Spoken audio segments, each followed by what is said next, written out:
Agora, eu só queria dar uma palavrinha na reportagem para o reitor da PUC do Rio de Janeiro. Tá? O reitor da PUC do Rio, Jesus Hortal Sanches, prefere o termo contribuição fixa do que a palavra dízimo. Porque no Novo Testamento não ocorre a palavra dízimo. As seitas evangélicas baseiam-se, a meu ver, erradamente no Antigo Testamento. O cristão consciente tem o dever de contribuir.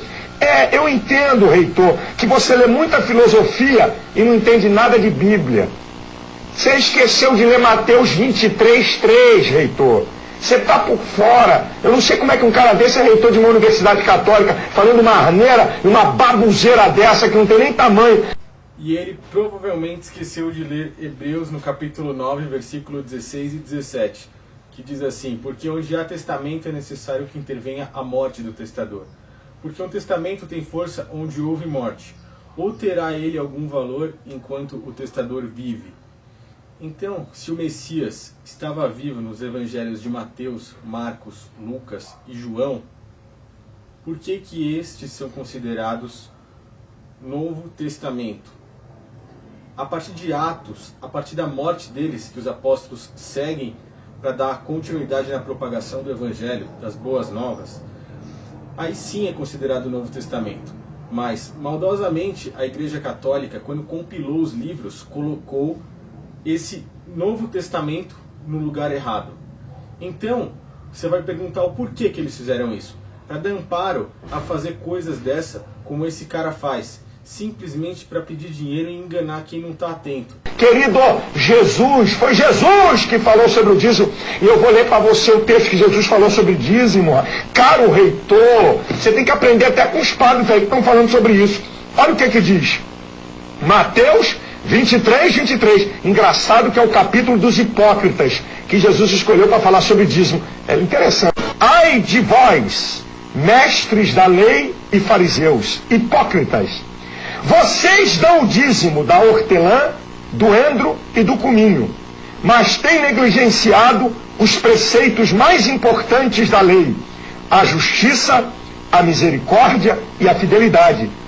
Vocês devem praticar estas coisas. Que coisas? A justiça, a misericórdia e a fidelidade, sem omitir aquelas. Omitir o quê? O dízimo. Como é que a Bíblia não diz? Como é que o Novo Testamento não diz? Com licença, hein?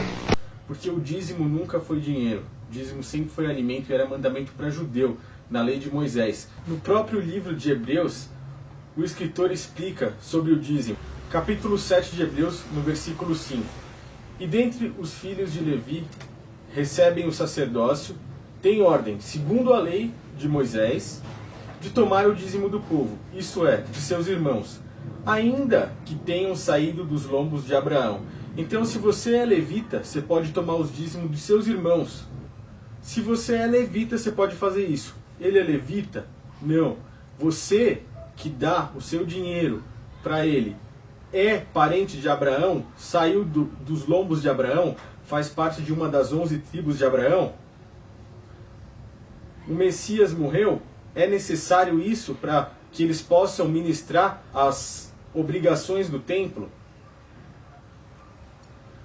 O Messias falou de dízimo para o povo de Israel, enquanto ele estava vivo. Quando ele morreu, o véu se rasgou e as pedras do templo se fenderam. E a partir daí, não é mais necessário templo, sacerdote, sumo sacerdote, dízimo, nada disso. Apenas o amor ao próximo. O verdadeiro templo é você. E basta com que você faça por merecer, empregue forças para entrar no reino dos céus. Como? Plantando tesouros lá. Em dinheiro? Não. Cuidando do seu próximo. Com licença, hein?